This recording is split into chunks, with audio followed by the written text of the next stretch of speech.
यहाँ के मैंने MPS वगैरह गुजरे हुए हैं, यहाँ पे एक शेल्टर होम बना है, इनका इलाज करवाएं, इनका इलाज हो सकता है फ्री ऑफ कॉस्ट। यहाँ पे हॉस्पिटल बने हुए हैं काला बोर्ड में कि आवाम के साथ मिल के सबसे पहले ये झाड़ियाँ ख़त्म करूँगा कि इनके बैठने की जगह ना हो, ठीक है। बड़ी ज़बरदस्त बात कही। और मेरे साथ ये सारे जवान होंगे, मैं आज इस चीज़ का ऐद करता हूँ। माँ जिंदा है? जी सर, माँ बाप दोनों जिंदा हैं। माँ और आपके? जी माँ बाप दोनों। एक बंदा 2 फायर मार तो रात को पुलिस पहुंच जाती है, उसको पता तो किस बंदे ने फायर मारी है। इनको इतना पता नहीं है कि ये मंशियात कहाँ से आती है। मेरा सवाल ये, अगर ये मंशियात आती कहाँ से? कराची के कोने कोने में चरस नहीं मिल रहा था, तो मैं तो चरस पीता था, चरस पीने वाला आदमी था भाई। बस चरस नहीं मिल रहा था, बंदा क्या कर सकता था, तो मैंने यही टोकन लिया, अभी लेऊंगा फिर दोबारा लूँगा, फिर नहीं पीऊँगा, अभी लूँगा दोबारा। ये मेरे कैमरामैन दिखा सकते हैं, एक भाई वो जा रहा है, एक वो जा रहा है, और काफ़ी साथ। क्योंकि ये किसी को नशे से बचाना एक इंसान को उसकी ज़िंदगी वापस लौटाने के मुतरादिफ है। नीचे पीपल्स पार्टी के लोग खड़े थे, मैंने उनका मौक़िफ़ लिया, तो उन्होंने मुझे, मैंने कहा मैंने एक और प्रोग्राम करने जाना है वहाँ पर इस मामले में, तो उन्होंने मुझे कहा अल्लाह की कसम इसको उजागर करो, क्योंकि कल आज किसी का बेटा है, कल हमारा भाई बेटा हो सकता है।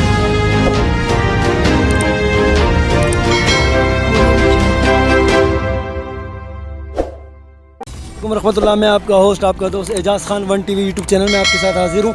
दोस्तों, इस वक्त मैं गुलिस्तान सोसाइटी और फ्यूचर कॉलोनी की पटरियों पे खड़ा हूँ, और इस वक्त हमें यहाँ पर बुलाया गया है कि आया जो यहाँ पर कुछ मंशियात बिकती हैं, पाउडर पीने वाले कुछ लड़के होते हैं। ये सामने लड़के देख रहे हैं, वो सारे जा रहे हैं, ये सारे लड़के जा रहे हैं, तो हम इनसे इनका मौक़िफ़ जानेंगे। और आया ये यहाँ पे क्या कर रहे हैं, तो मैं इनका, आप मेरे साथ रहें, आप मेरे साथ रहें। आया ये आप देख रहे हैं, ये जो पटरी पे नज़र आ रहे हैं, ये नौजवान किस दलदल में धंसते जा रहे हैं और किस अज़ाब में पड़ते जा रहे हैं। आया इसके पीछे कौन है, और इन चीज़ों को अगर हम और आप उजागर ना करें तो हमारी नई नस्ल इन नशों में और इन चीज़ों में बर्बाद हो रही है। वो हमें मौक़िफ़ तो नहीं देंगे। ये मेरे कैमरामैन दिखा सकते हैं, एक भाई वो जा रहा है, एक वो जा रहा है, और काफ़ी साथी ऐसे जा रहे हैं। तो आया इस पर कोई बात तो नहीं करेगा। मैं इलाका मकीन से ये वो करूँगा। एक साथ एक यहाँ बैठे हुए हैं हमारे एक कैमरामैन, आपको दिखा सकते हैं, ये देखें, ये बेचारा ये जिस हालत में बैठा हुआ है। मैं अस्सलाम वालेकुम संगे रो रही खैर दे सुनम दे वज़ीर मोहम्मद हाँ वज़ीर संग है, तो मेरा कैमरामैन इस तरफ आ जाए। वज़ीर भाई वाले जवानी तबाह की बस नशा है मौलाना साहब, सा वजह था, बस नशा था मौलाना साहब। चाला गोले सोरवा खुश पति दखल की तरह पखपला पर वो लगे था, उर्दे की खबर गोले शू। हाँ बोलिए। हाँ ये कितने अरसे से पी रहे हैं आप? मेरे को तो ये भी कराची में 2-3 साल हो गए हैं। और उम्र क्या है तुम्हारी? उम्र 20 साल है। और इसके पीछे क्या रीज़न है, किसने लगाया, या किसी गम की वजह से? क्या गम था? कुछ गम नहीं था, चरस पीता था, चरस शार्ट हो गए, चाफे लग गए अड्डों पे, अड्डे सारे बंद हो गए, कराची के कोने कोने पे चरस नहीं मिल रहा था, तो मैं तो चरस पीता था, चरस पीने वाला आदमी था भाई। बस चरस नहीं मिल रहा था, बंदा क्या कर सकता था, तो मैंने यही टोकन लिया, अभी लेऊंगा फिर दोबारा लूँगा, फिर नहीं पीऊँगा, अभी लूँगा दोबारा नहीं लूँगा, ऐसे में आज मैं पाउडर पी रहा हूँ। अच्छा भाई, बाकी भाई हैं आपके? है क्यों? कितने भाई? 3 भाई है, एक हमारे से छोटा है, एक वो बड़ा है। और वालिदैन? वालिदैन का इंतकाल हो गया। वालदा वालिद दोनों का इंतकाल हुआ है? नहीं, अल्लाह का शुक्र है, बाप है। बाप है। अच्छा बहन है? नहीं है। शादी की आपने? नहीं की। उम्र आपने क्या बताई है? 20 साल। जाने दीजिए। अच्छा नहीं आप भाई है मेरे। ये अफसोस के साथ, ये जो अफसोस होता है मुझे, ट्रेन से ज़रा आप पीछे हट जाएं, गाड़ी आने वाली, ट्रेन आ रहे हैं, बड़े दुख के साथ कहना पड़ रहा है मेरा भाई। कोई नहीं बचा मौलाना साहब, माँ का गुजर गया, अल्लाह ताला बख्श देवे हर मोमिन हर मुसलमान को, हर को अल्लाह बख्श देवे, मर तो सब ने आना है मौत। और जो है ना, बस मेरा को आज समझाने वाला बचा नहीं। बाप इतना खुशक आदमी है कि बंदा बात नहीं कर सकता है, बाप है क्या करूँ, ये नशे में खुश हूँ मैं वहाँ जाऊँगा, मेरा बाप नाराज़ होएगा, बोलेगा तुम नशा कर रहे हो, समझाने वाला नौजवान है, 20 साल उम्र इसने बताई है। बड़े अफसोस के साथ कहना पड़ता है, मैं अक्सर कहा करता हूँ रियासत कहाँ है।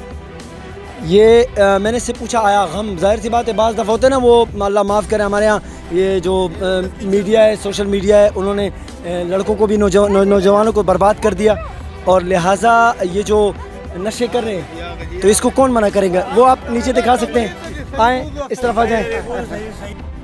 हमारे कुछ भाई यहाँ मौजूद हैं, मेरा कैमरामैन दिखा सकता है। मैं इनका नाम भी पूछूंगा, इनकी उम्र भी पूछूंगा। अस्सलाम वालेकुम। वालेकुम अस्सलाम। अपना नाम बताएं। अली रज़ा से। अच्छा, अली रज़ा, उम्र क्या है आपकी? उम्र से 33। हाय 33। मेरा भाई भी है, एक नदीम नाम है उसका। क्या कह सकता हूँ। आपका नाम क्या है भाई? मोहम्मद आदिल। मोहम्मद आदिल। उम्र क्या है? 30 साल। इस पे क्या बात की जा सकती है। मुझे दुख है मेरा भाई इसकी जगह हो, मेरी माँ जना भाई, और उस पर मैं बात करूँ तो कैसा लगेगा। खुदा की कसम, मैं चैनल पर बैठकर मैं इसके दर्द को दिखाने के लिए नहीं वो हूँ, या मैं इनका मजाक नहीं उड़ा रहा हूँ, पर आया ये इस नशों में किसकी वजह से लगे, कौन है इसके पीछे, और रियासत कहाँ है। मुझे अल्लाह की कसम, अगर इसकी जगह मेरा छोटा भाई नदीम हो, या मेरा छोटा भाई, मेरा एक जो और भाई है अयाज, वो हो। मेरा एक बेटा है 30 साल का है, मैं वो हाई भी करता है रात को तो मैं जाग जाता हूँ। मैं कहता हूँ तो ये भी तो किसी माँ के बच्चे हैं। इनके माँ जिंदा है? जी सर, माँ बाप दोनों जिंदा हैं हमारे। और आपके? जी माँ बाप दोनों। उफ, आपको पता है ये आप जो कर रहे हो कौन सी तकलीफ़ दे रहे हो? बहुत बड़ा दुख है। हाँ दुख है सर। मेरा भाई अल्लाह की कसम नहीं महसूस कर सकते। मेरा 14 साल के बाद बेटा हुआ है, मुझे पता है तकलीफ़ क्या होती है। हमारी माँ का अगर मैंने दिल देखा ना, अल्लाह की कसम। हमारे माँ बाप भी सर हमारे को यही कहते हैं कि हमारा जो दिल से हमारा कनेक्शन है, नहीं तो घर में भी नहीं घुसेंगे सर। माँ बाप की वजह से हम घर पे आते जाते हैं, खाना पीना माँ बाप की सर से। हाँ, इस पर हकीकत है, ये बेबस हैं। आप बलोच हो? हम पर बलोच नहीं, अरे बाबा नहीं। खैर, बहरहाल जो भी हैं वो आपस में उनका वो है। बहरहाल मैंने कहा ना, ये जिस दलदल में गिर चुके हैं इनको अंदाज़ा नहीं है इनकी वालिदैन को कौन सी तकलीफ़ से गुजरना पड़ता है। मैंने यही कहा, ये नहीं महसूस कर सकते। ये जिस उम्र में है, मेरी 42 उम्र है, और ये 30 और लगभग 25 के 23 की उम्र में, जैसे वो भाई ने कहा मैं 20 की उम्र का हूँ, मगर ये जिस दलदल में गिर चुके इनको अंदाज़ा नहीं हो सकता। पीछे मेरा कैमरामैन दिखा सकता है आपको, कैमरामैन दिखा सकता है पीछे ये किस हालत में बैठे हुए हैं, किधर बैठे हुए हैं। इनको कोई मसलन फ़िक्र नहीं है दुनिया की। अपने मेरे अगर जूतों पे भी कीचड़ आ जाता है तो मैं उसको साफ़ करता हूँ, मेरे कपड़ों पे मैं कोशिश करता हूँ, मैं रुमाल रखता हूँ, चीज़ें रखता हूँ। क्यों रखता हूँ? इनको से गनी हो चुके हैं, बिल्कुल इनको कोई वो नहीं है। क्यों? क्योंकि इनको इनका एहसास मर गया। इनको बस एक ही चीज़ चाहिए, वो है नशा। वो जिन्होंने इनके साथ किया, मैं उनके लिए दुआ तो नहीं कर सकता, बस दुआ भी नहीं करूँगा, दुआ भी नहीं कर सकता। और दुआ इसलिए नहीं करूँगा कि आया अगर किसी के बच्चे वो बर्बाद करते हैं, ठीक है मैं मानता हूँ ये अपने शौक़ से लगते होंगे, ठीक है मानता हूँ एक आध चस्का, पर मना करने वाले भी तो मना करते हैं। मेरे नबी का फरमान है, मुसलमान वो है जो ख़ुद के लिए पसंद करे, दूसरों के लिए पसंद करे। तो क्या मैं अपने बच्चे के लिए ऐसा नशा पसंद करूँगा? जब मैं अपने बच्चे के लिए नहीं करता हूँ तो इनके लिए क्यों करता हूँ? मेरी रियासत से गुजारिश है, इस पर एक्शन ले। इतने लोग हैं इस पटरी पर, कुछ तो भाग गए मुझे देखकर। मैं मज़ीद देखूँगा, अगर कोई और है और बात करना चाहें, आप हमारे साथ रहिएगा। हमारे साथ गुलिस्तान सोसाइटी UC5 के PTI से अफजल साहब खड़े। मैंने इनको पहले भी उजागर किया है और करता रहूँगा। ये यहाँ मौजूद हैं और आया मैं इनसे जानना चाहूँगा। अस्सलाम वालेकुम अफजल साहब। वालेकुम अस्सलाम। सर जी, मादरत के साथ मैंने अभी चंद भाइयों की, मैं उन्हें वो लक़ब नहीं दूंगा जो लोग कहते ये नशे करने वाला, ये वो मेरे भाई हैं, वो मेरे जैसे किसी माँ के बच्चे हैं। उनको मैंने नशे में देखा, हर किसी से मैंने मौक़िफ़ उनका जाना, यही कह रहे हैं कि मसलन किसी ने लगा दिया, किसी ने मसलन हमें इस राह पे चला दिया। ये जो ट्रेन की पटरी पे मैंने देखा ना, कम से कम 50-60 बंदे मैंने देखा, और उस पर नीचे पीपल्स पार्टी के लोग खड़े थे। मैंने उनका मौक़िफ़ लिया तो उन्होंने मैंने कहा मैंने एक और प्रोग्राम करने जाना है वहाँ पर इस मामले में, तो उन्होंने मुझे कहा अल्लाह की कसम इसको उजागर करो, क्योंकि कल आज किसी का बेटा है, कल हमारा भाई बेटा हो सकता है। आप इस पर क्या कहेंगे सर? सर मैं तो ये कहूँगा कि मैं बचपन से ये पटरी के साइड पे इन लोगों को देख रहा हूँ, असल में सरपरस्ती ऊपर से हो रही है, नीचे से आप में इसका कुछ भी नहीं कर सकते। जब तक हमारे जो यहाँ पे डिस्ट्रिक्ट लेवल के जो सियासी लोग हैं और हमारे इदारे हैं वो अगर इस पे एक्शन लेंगे तो इस पे एक्शन हो सकता है। बाकी अगर आप और मैं यहाँ एक्शन लेंगे या आगे से हमसे लड़ेंगे तो मेरा मिशन ये है कि इंशाअल्लाह मैं अवाम के साथ मिल के सबसे पहले ये झाड़ियाँ ख़त्म करूँगा कि इनके बैठने की जगह ना हो, ठीक है। बड़ी ज़बरदस्त बात कही। और मेरे साथ ये सारे जवान होंगे। मैं आज इस चीज़ का ऐद करता हूँ कि मैं 1-2 दिन में मैं मीर आलम भाई के साथ रब्ता करके ये कुलाड़ी वगैरह वाले बंदे बुला के जो दरख्त काटते हैं तो ये सारी झाड़ियाँ इंशाल्लाह ख़त्म कराएंगे कि इनको जगह ना मिले। बड़ी ज़बरदस्त बात की। मैं थोड़ी सी वजाहत करूँगा। अफजल साहब ने कहा यार इतना तो हम कर सकते हैं ना। मैं अपनी मिसाल देता हूँ। मैं हाथ इसलिए नहीं डालता कि आया चलो ये जो भाई मेरा पीर है ये मुझे कुछ नहीं कह सकता, मैं इसको धक्का दे दूँगा, मार दूँगा मिसालतन। मुझे डर इस बात का होता है इसके पीछे कोई सरपरस्त आला होगा, उसकी पावर होगी, थाने तक पहुँच होगी, मेरी ये सोच होगी ना। हम लोग इसलिए हाथ नहीं डालते। जब आपके साथ ऐसा शख्स खड़ा है और ये कह रहा है कि मैं झाड़ियाँ काटने के लिए तैयार हूँ, फिर तो इलाके वालों को चाहिए कि आप इसमें साथ दें। क्योंकि आज मैं क्या बोलता हूँ यार, मुझे तकलीफ़ नहीं है, किसी का बच्चा है, किसी का भाई है, मुझे क्या तकलीफ़ है, कल मेरा भाई भी हो सकता है। तो बड़ी अच्छी बातें कही सर। मैं कहूँगा अगर खुदा पे यकीन करें ये आप कर देना तो एक वोट मिला ना मिला आपको जन्नत ज़रूर मिलेगी। वोट की बात ही नहीं है इसमें। ये कहे कि इनके साथ भी हमदर्दी करना कि इनको अगर जगह नहीं मिलेगी तो ये इंशाल्लाह इस चीज़ से ख़त्म भी हो सकते हैं। नहीं करेंगे ये इंशाल्लाह नशा। लेकिन हमारे पास समाजगाह बनी हुई है, ये 1-2 जगह नहीं है, यहाँ से लेके कीकर माले तक कोई 1000 बंदों की जगह बनी हुई है, पूरे घर बने हुए हैं। तो मेरे साथ ये अहले इलाका खड़े इंशाल्लाह 1-2 दिन में हम इस पूरे कीकरों की सफाई करेंगे इंशाल्लाह। मेरी तमाम इलाके से गुजारिश है, अगर ये अफजल साहब कह रहे हैं कि मैं काटने के लिए तैयार हूँ तो खुदारा इसका सपोर्ट करें। अगर कोई बाहर से आता है ना और आपको कहता है कि नहीं यार आप ये नहीं कर सकते हो, तो आप लोग खड़े हो। खुदा पे यकीन करें, आप रियासत हो, आप एक बंदे की बात नहीं हो रही, ये रियासत की बात हो। ये रियासत हो आप, ये 2 इलाके बड़े और आपके इलाके में आपका भाई आपका बेटा, इन्हीं में से ये लोग जो आए हुए हैं। ये कोई बाहर डिफेंस से नहीं है, किसी और इलाके से नहीं, यहीं के पीने वाले हैं। तो आए यहीं से ख़राब हो रहे हैं ना, इस चीज़ को तो ज़रा देखें। सर मैं मशकूर हूँ, बड़ी अच्छी बात कही और बड़ी ज़बरदस्त बातें कही। मैं कहूँगा कि अल्लाह करे ऐसे लोग हमारे ऊपर आए जो चीज़ों को ख़त्म, ऐसे गलत चीज़ों को ख़त्म ही कर दें, ताकि नशों को ख़त्म करें, नशे को ना ख़त्म करें। वो मेरा ही भाई है, वो मेरा ही किसी माँ का बेटा है, तो लिहाजा इस पर मैं देखूँगा अगर कोई पीने वाला भाई मेरा जो मेरा ही भाई है वो कोई मौक़िफ़ देना चाहे तो मैं उसका भी लूँगा। सर मैं मशकूर हूँ, बहुत बहुत शुक्रिया। हमारे साथ रिजवान साहब खड़े हैं, इनसे भी जानेंगे आया ये जो ट्रेन की पटरियों पर बैठकर जो हमारे ही भाई स्मोकिंग करते हैं या ड्रग्स लेते हैं, उस पर ये क्या कहेंगे। अस्सलाम वालेकुम सर। वालेकुम सलाम। सर ये बताएं, मैंने तो 2-3 बंदों से बात की, अफजल साहब ने बड़ी अच्छी बात की कि मैं 2 दिन के अंदर मैं ये ख़ुद इसको कवर करने की कोशिश करूँगा, ये कांटे ही काट दूँगा जिसमें बैठ कर ये करते हैं।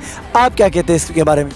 अफजल भाई ने जो बातें की हैं बहुत अच्छी बातें की हैं, इसमें कोई शक नहीं कि कांटे काटे जाएँ तो बहुत से हद तक ख़त्म नहीं होगा, किसी हद तक ये कवर हो जाएगा।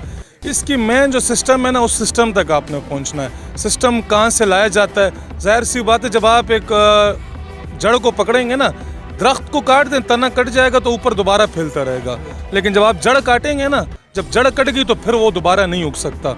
तो ये मेन चीज़ है कि आप उस जड़ को पकड़ें। उस जड़ को कैसे पकड़ेंगे ये आप और मैं नहीं पकड़ सकते, हम कानून पे डायरेक्ट हाथ नहीं डाल सकते, ना हम कोई लड़ाई कर सकते, ना हम कोई झगड़ा कर सकते हैं। किसी को डांट डिपट करके हम भगा तो सकते हैं, लेकिन कानून को हाथ में हम नहीं ले सकते। इससे ये, और दूसरी चीज़ जो सियासी लेवल पे लोग हैं, जिस तरह अफजल भाई अभी सियासी मैदान में उतरे हुए हैं, इस तरह इनके काफ़ी यहाँ के MNA MPs वगैरह गुजरे हुए हैं। यहाँ पे एक शेल्टर होम बना है, इनका इलाज करवाएं, इनका इलाज हो सकता है फ्री ऑफ कॉस्ट। यहाँ पे हॉस्पिटल बने हुए हैं, काला बोर्ड में है कि 2 जगह और है, वहाँ पे पैसे लिए जाते हैं, 60,000, 70,000, 80,000 रुपये पैसे दिए जाते हैं। तो इनका पैसा कौन देगा, आप मुझे बताएं ना। जब सियासी सरपरस्ती में ये सब चीज़ें होंगी, सियासी सरपरस्ती में एक अस्पताल बनेगा, एक नशाइयों के लिए जगह बनेगी, वहाँ पर उनका ट्रीटमेंट होगा। इस तरह पेशावर में आप लोग अक्सर देखते होंगे, टिकटॉक पर वीडियोज़ आती रहती हैं, कोई जाज नामी शख्स भी है वो भी लगा रहे, दूसरे भी लगा रहे, उन्होंने अपने हॉस्पिटल बनाया हुआ है, उनका इलाज कर रहे हैं। काफ़ी अर्से बाद जब उनके अंदर देखें 6 महीने बाद, 8 महीने बाद एक चेंजिंग आ जाती है। तो ये चेंजिंग इसी तरह है कि आप उनका ज़बरदस्ती इलाज करें। देखें, कानून के पास इख्तियार है और जो आपकी डेमोक्रेसी, जो आपके सिस्टम है ना, उसके पास अथॉरिटी है। जब वो ज़बरदस्ती पकड़ के लेके जाएगी ना, इसका इलाज करवाएगी 6, 7, 8 महीने, साल, तो फिर ये चीज़ें कवर हो जाएंगी। ख़त्म तो खैर ये नहीं हो सकती फिर भी, लेकिन कोशिश हम अपनी तरफ से करेंगे। अफजल भाई ने जिस तरह बातें की वो भी बहुत अच्छी बातें की हैं। शाना बशाना हम सब खड़े हुए हैं, इलाका मकीन जितने भी हम सारे इनके साथ शाना बशाना खड़े हुए हैं, और भी जितने यहाँ पे जो भी सच्चे काम में, क्योंकि ये किसी को नशे से बचाना एक इंसान को उसकी ज़िंदगी वापस लौटाने के मुतरादिफ है। बहुत बहुत शुक्रिया। शुक्रिया सर, बड़ी अच्छी बातें कही और बड़ी प्यारी बात कही।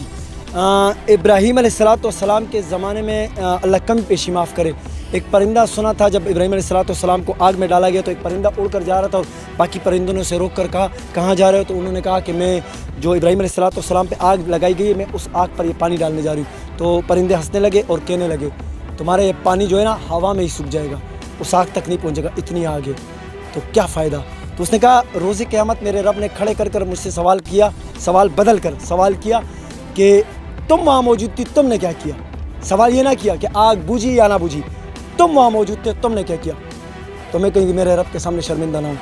इन्होंने अपने फ़र्ज़ को अदा किया, इन्होंने बड़ी अच्छी बात कही। रियासत का काम है, रियासत का काम है। अस्सलाम वालेकुम, खैर दे, रियासत का काम है। हमारे साथ आदिल भाई भी मौजूद है, मैं आदिल भाई से भी इनका मौक़िफ़ जानूँगा। आदिल भाई आज हम आए हुए हैं और हमने यहाँ पर देखा जो ड्रग्स के हवाले से हमने प्रोग्राम किया, मुझे किसी ने बुलवाया, मेरे एक बड़े अच्छे साथी आलम भाई, उन्होंने इसको उजागर करने की कोशिश की कि आया ये जो नौजवान बर्बाद हो रहे हैं, जिनकी जवानियाँ बर्बाद हो रही। मैंने यहाँ 2-3 से बात भी की, उन्होंने मुझे कहा कि किसी ने कहा कि हमें किसी ने लगाया, किसी ने कहा कि बस माँ बाप समझाते रहे। आप इस पर क्या कहेंगे। हमारे अफजल साहब ने एक बड़ी अच्छी बात कही कि मैं ये दरख्त काट सकता हूँ ताकि थोड़ा सा वो। फिर हमारे एक और साथी ने कहा बड़ी अच्छी बात कही, उन्होंने कहा कि रियासत का काम है, जो यहाँ से मुंतखब होते हैं ये उनका काम है कि वो उसको रोके। आप क्या कहेंगे।